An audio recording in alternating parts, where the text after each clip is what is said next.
الرحمن الرحیم طلب العلم فریدۃ علی کل مسلم، مشکوٰۃ شریف کی یہ حدیث پاک ہے۔ مشکوٰۃ شریف علم النحو، انشاءاللہ تبارک و تعالی ہم آج علم نحو کا مکمل بیان پڑھیں گے اور وہ بھی جلدی انشاءاللہ تبارک و تعالی سمجھنے کی کوشش کریں گے۔ پہلا علم نحو کی تعریف آپ کو معلوم ہے، نحمدہ و نصلی علی رسول الکریم۔ اب اس کا فائدہ کیا ہے وہ بھی آپ کو معلوم ہے، اور پہلی فصل ہے کلمہ و کلام سے یہ آغاز ہوتا ہے۔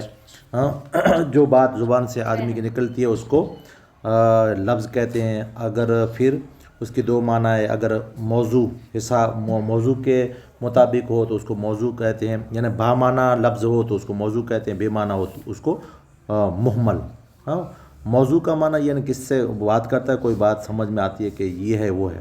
مہمل مثال کے طور پہ ہم کہتے ہیں کہ پانی بانی، تو پانی یہ موضوع ہے، بانی اس کا کوئی معنی نہیں ہوتا، وہ مہمل ہے۔ ہم کو بحث قرآن و حدیث کے حساب سے سیکھنا ہے اور عربی اچھی طرح سے سیکھنی ہے، اس لیے ہم کو لفظ موضوع سے ہی بحث کرتے ہیں۔ عربی زبان میں جو لفظ موضوع ہے اس کی دو قسمیں، ایک مفرد ہے، مرکب ہے۔ مفرد کی تعریف لکھی ہوئی ہے، پھر اس کی تین قسمیں، اسم ہم نے پڑھ لیا، فعل پڑھ لیا، حرف پڑھ لیا۔ پھر اسم ہے، اسم جو اس اسم کی پھر تین قسمیں، جامد، مصدر اور مشتق۔ پھر سب کی تعریف بھی لکھی ہوئی ہے، آپ پڑھتے رہیں۔ پھر فعل ہے، اس کی تعریف لکھی ہوئی ہے۔ پھر حرف ہے، اس کی تعریف لکھی ہوئی ہے۔ پھر مرکب کس کو بولتے ہیں، دو یا دو کلموں سے زیادہ کو جوڑ کر بنایا جاتا ہے۔ ایک اس میں پھر مفید غیر مفید ہے۔ مفید ہوتا ہے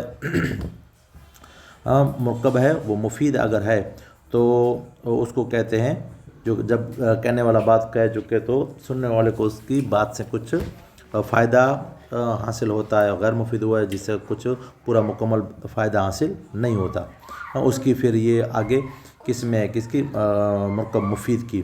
مفید کی دو قسمیں، جملہ پھر بنتا ہے دو یا دو سے، تو جملہ خبریہ ہوگا، پھر انشائیہ ہوگا، پھر جملہ خبریہ ہے اس کی پھر دو قسمیں، جملہ اسمیہ، فعلیہ۔ اب پہلا جز جس کا اسم ہوگا یعنی نام ہوگا تو اس کو جملہ اسمیہ کہیں گے، دوسرا پہلا جس کا جز فعل ہوگا یعنی کام ہوگا تو اس کو جملہ فعلیہ کہتے ہیں۔ پھر اس کی تعریفیں، مثالیں وغیرہ سب دی ہوئی ہے۔ پھر مسند کس کو کہتے ہیں، مسند الیہ کس کو کہتے ہیں وہ آپ کو تعریف میں بتا دیا ہے۔ مسند الیہ ہے نا، جو مسند الیہ اس کو مبتدا بھی کہتے ہیں، اور مسند صرف ہے اس کو خبر کہتے ہیں۔ اور خبر اور مبتدا کو مبتدا اس لیے کہتے ہیں کہ اس سے بات شروع ہوتی ہے، اور خبر کو کسی جو پہلا چیز ہوتی ہے اس کی خبر دیتا ہے، یہ مسند ہوتا ہے۔ اور اسم ہے وہ مسند اور مسند الیہ دونوں ہو سکتا ہے۔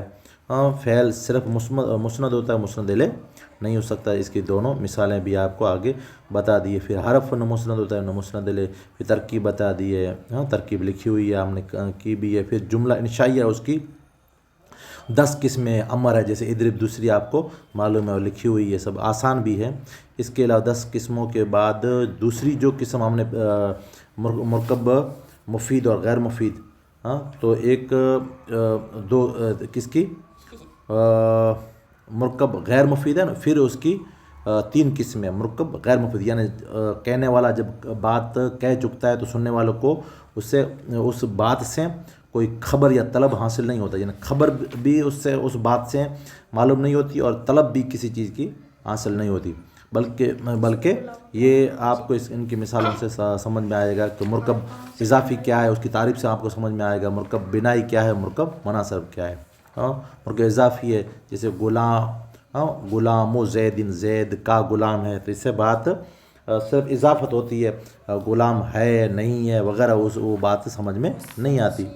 اسی طرح مرکب بنائی ہے، مرکب بنائی 11 یعنی وہ گنتی میں آتا ہے، دو اسم تھے ان کو ایک، جو دو اسم کو ایک کر لیا ہو، ایک کی نسبت اضافی اور اسنادی نہیں ہوگی، نیز پہلے اسم کو دوسرے اسم کے ساتھ ربط دینے والا کوئی حرف بھی ہوگا، جیسے 11 اصل میں 19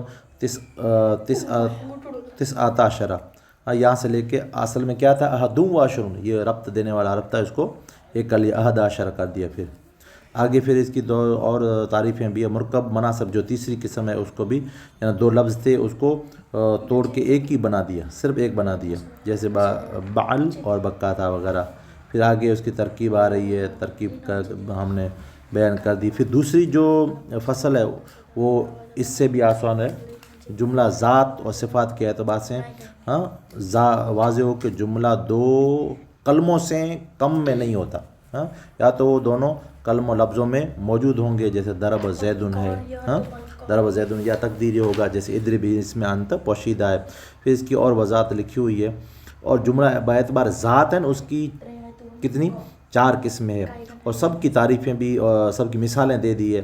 اسمیہ کس کو بولتے ہیں زید قائمون. پھر فعلیہ مثال دیکھ لیں آپ, شرطیہ بھی مثال دے, ظرفیہ کس کو ہے وہ بھی مثال دی. یہ چاروں قسمیں اصل جملہ کہلاتی ہے. باعتبار صفت ہے اس کی پھر 6 قسمیں. مبینہ یہ تعریف کی ہوئی ہے. پھر دوسرا معللہ کیا ہے اس کی تعریف کی ہوئی ہے. پھر معترضہ ہے, پھر مستعنفہ ہے, پھر حالیہ ہے, پھر معطوفہ ہے. سب کی تعریف بیان کر کے فصل جو تیسری ہے, فصل تیسری بالکل دوسری فصل سے بھی یقیناً میں کہتا ہوں, ایسے ہی نہیں بولتا ہوں آپ کو خوش کرنے کے لیے, اس سے ہی آسان ہے. یہ اس میں کیوں ہے کہ علامت اسم ہے. آپ نے عرفان القرآن جو کورس ہے اس میں بھی پڑھا ہے. مثال کے طور پہ علامت اسم, جس پر الف لام لگا ہوگا ہم کو پتہ چل جائے گا کہ یہ اسم ہے. حرف اس کے حرف جر ہے اس کے شروع میں ہو, جیسے الف لام لگا ہو تو اس کی مثال ہے الحمد, اور حرف جر اس کے شروع میں لگا اس کی مثال ہے بزیدن. پھر تنوین, مسند الیہ, مضاف, مصغر, منصوب, تثنیہ, جمع, یہ سب کیا ہے, یہ سب اسم کی علامتیں, نشانیاں ہیں. پھر علامت فعل یعنی کام جو ہوتا ہے نا اس کی علامتیں ہیں. تو ہم کو پتہ چلے گا کہ یہ کام ہے کوئی بھی. مثال کے طور پہ قد اس کے شروع میں لگا ہو تو ہم کو معلوم ہوگا کہ ضرب ہے نا وہ اسم نہیں ہے بلکہ وہ فعل ہے, قد ضرب. اس طرح سین لگا ہو, سوف لگا ہو, حرف جزم لگا ہوا ہو. پھر آپ دیکھتے رہیں حرف جزم لگا ہو, ضمیر متصل ہو, تائے تانیث ہو, امر ہو, نہیں ہو. پھر علامت حرف ہے, علامت حرف, وہ بھی آپ کو حرف کی علامت یہ ہے کہ اس میں اسم و فعل کی علامت نہ پائی جاتی. اور حقیقت یہ ہے کہ کلام میں حرف مقصود نہیں ہوتا بلکہ وہ محض ربط, جوائنٹ کرنے کے لیے فائدہ دیتا ہے. اس کے علاوہ آپ یعنی کون سی فصل ہے یہ چوتھی فصل ہے. معرب اور مبنی, اس پر تھوڑا سا دھیان دیں گے تو انشاءاللہ تعالی یہ بھی آسان ہے. چوتھی فصل جو ہے آخر حرف کی تبدیلی کے اعتبار سے کلمہ کی 2 قسمیں ہیں. آخری حرف ہے جو وہ اس کا تبدیل ہوگا, اس اعتبار سے اس کی 2 قسمیں, ایک معرب ہے, مبنی ہے. معرب کیا ہے تو وہ کلمہ ہے کہ جس کے آخری حرف ہے جو ہمیشہ بدلتا رہتا ہے. معرب کون ہے, بدلتا رہتا ہے, کیا, اس کا آخری حرف. پس سبب کے تبدیلی ہوتی ہے اور اس کو عامل کہتے ہیں. جس سبب سے تبدیلی ہوتی ہے نا, بدلتے رہتے, اس کو جو جس کی وجہ سے یعنی حرف جو تبدیل ہوتا ہے اس کو عامل کہتے ہیں. اور جو چیز آخری حرف سے بدلتی ہے اس کو کیا کہتے ہیں, اعراب کہتے ہیں. اعراب 2 قسموں کا ہے, ایک تو حرکت ہوتا ہے ضمہ, فتح, کسرہ.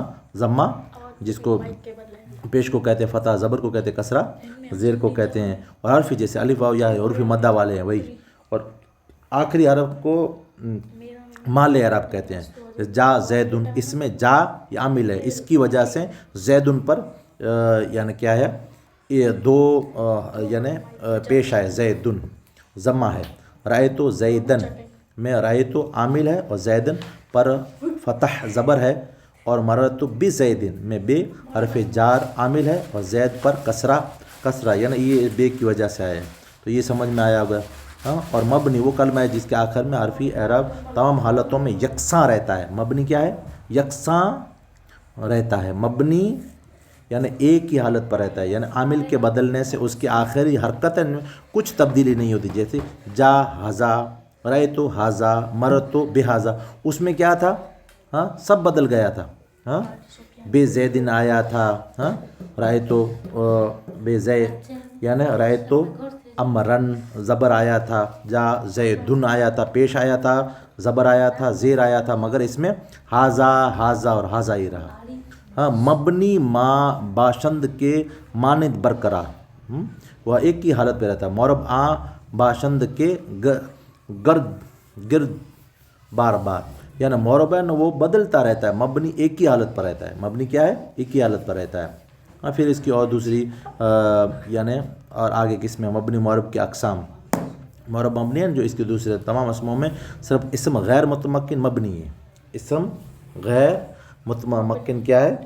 مبنی یعنی ایک ہی حالت پر رہتے ہیں۔ اور افعال میں فعل ماضی اور امر حاضر معروف اور فعل مضارع جس میں نون جمع مؤنث اور نون تاکید کا ہو، تمام حرف کیا ہیں؟ تمام حروف مبنی ہے۔ اسم متمکن معرب ہے، اسم متمکن کیا ہے؟ معرب ہے، اس شرط ترتیب میں واضح ہو کہ ورنہ بلا ترتیب کے معنی ہوگا۔ ہاں متمکن اس لیے کہتے ہیں کہ تمکن کے معنی ہے جگہ دینا، اور چونکہ یہ اسم اعراب کو جگہ دیتا ہے اس لیے اس کو متمکن کہتے ہیں۔ پھر تفصیل آپ پڑھتے رہیں۔ اور اسم غیر متمکن وہ اسم ہے جو مبنی الاصل کے مشابہ ہے۔ مبنی الاصل 3 ہے، فعل ماضی، امر حاضر معروف اور تمام حروف، اسم غیر متمکن۔ پھر اور یہ مشابہت کئی طرح سے ہوتی ہے، یہ مشابہت کیا ہے؟ کئی طرح سے ہوتی ہے۔ یا تو اس میں مبنی الاصل کے معنی پائے جاتے ہیں، جیسے این میں حمزہ استفہام کے معنی پائے جاتے ہیں اور حمزہ استفہام حرف مبنی الاصل ہے، اور حیات میں ماضی کے معنی ہے، اور رویدہ امر حاضر کے معنی ہے، ماضی امر مبنی الاصل ہیں، یا جیسے حرف محتاج ہوتا ہے ایسے ہی اسم غیر متمکن میں امتیاز پائی جاتی ہیں، جیسے اسماء موصولہ، اسماء اشارہ کہ یہ صلہ اور مشار الیہ کو محتاج ہے، یا اسم غیر متمکن ہے 3 حرفوں سے کم ہوں، جیسے من ذا یا اس کا کوئی حصہ حرف شامل ہو، جیسے احد عشر کے اصل میں احدوں عشرون تھا۔ یہ آپ نے وضاحت پر اگر ذہن میں آئے تو اچھی طرح سے ذہن نشین کر لو، یہ معرب و مبنی کی اقسام میں سے ہیں۔ اور فصل اسم غیر متمکن کے اقسام، اب دیکھنا کہ اسم غیر متمکن ہے نا، اسم غیر متمکن کے اقسام یعنی وضاحت بتائیں گے کہ اسم غیر متمکن یا مبنی یعنی وہ ہوتے ہیں جو ایک ہی حالت پر رہتے ہیں، تو وہ کون کون سے ہیں؟ مضمرات ضمیر ہیں نا وہ ایک ہی حالت پر رہتی ہے، اسماء موصولہ جو الذی اللذان اللذین ایک ہی حالت پر رہتی ہے، اسماء اشارہ اس طرح، اسماء افعال بھی، اسماء اصوات بھی، اسماء ظروف بھی، اسماء کنایہ بھی، مرکب بنائی بھی۔ پھر یعنی اس میں جو یہ پہلی آئے نا مضمرات ضمیریں، تو اس ضمیریں جو ہے نا مضمرات ضمیریں وہ پھر ان کی 5 قسمیں دیکھنا آپ، ضرب تو ہے، ضربنا ایک ہی حالت پر رہتی ہیں، یہ 5 قسمیں آپ ایک ایک کر کے دیکھتے جائیں اور اس کی وضاحت کرتے جائیں۔ پھر اسماء موصولہ ہے، یہ 5 قسمیں آپ اچھی طرح سے دیکھ لیں، ترکیب اسماء اشارہ ہے، پھر ترکیب بیان ہو گئی، ہم نے بیان کر دی، اسماء افعال ہیں اس جو یعنی ایک ہی حالت پر رہتے ہیں، پھر بمعنی فعل ماضی کے ہیں وہ بھی ایک ہی حالت پر رہتے ہیں، اسماء اصوات ہے ایک ہی حالت پر رہتے ہیں، وہ بدلتے نہیں، آواز ہیں جو، اسماء ظروف ہے، ظروف زمان ہے، از وغیرہ وغیرہ، یہ سارے کے سارے متى کیف یہ بدلتے نہیں ہیں، ایک ہی حالت پر رہتے ہیں۔ اس کو سمجھانے کے لیے پوری ظروف مکان ہے وہ بھی ایک حالت پر رہتے ہیں، عند ہے، الذی اللذان ہے، فائدہ بعد فوق وغیرہ، حاضر یوم وغیرہ، یہ اسماء کنایہ ہے وہ بھی مرکب بنائی ہے، وہ بھی احد عشر رہتا ہے، گنتی ایک ہی رہتی ہے، اس میں تبدیلی نہیں ہوتی۔ 8 قسمیں ہو گئی سب کی سب، پھر اس کی 5 قسمیں بھی ہو گئی، پھر اس کی 8 قسمیں بھی ہو گئی۔ پھر اسم منصوب نسبت جس کے دیے جاتی ہے، تو اسم کے آخر میں نسبت کے لیے یا مشدد ہوتی ہے، جیسے بغدادیون، ہندیون وغیرہ، یہ آپ کی اس کی تفصیل پڑھ لیں، زیادہ اس میں غور فکر کرنے کی ضرورت نہیں ہے۔ پھر اس میں اس کی جو قسمیں ہیں سب بیان کر دیے۔ پھر فصل 7ویں ہے اسم تصغیر، جو ایک اسم ہوتا ہے اس کو چھوٹا بیان کرنے کے لیے، جیسے عبدن میں نے بول دیا تھا، عبیدن یہ اس کا بندہ، چھوٹا بندہ۔ پھر اور وضاحت کر دی اس کے بعد۔ فصل 8ویں جو ہے، فصل 8ویں معرب مبنی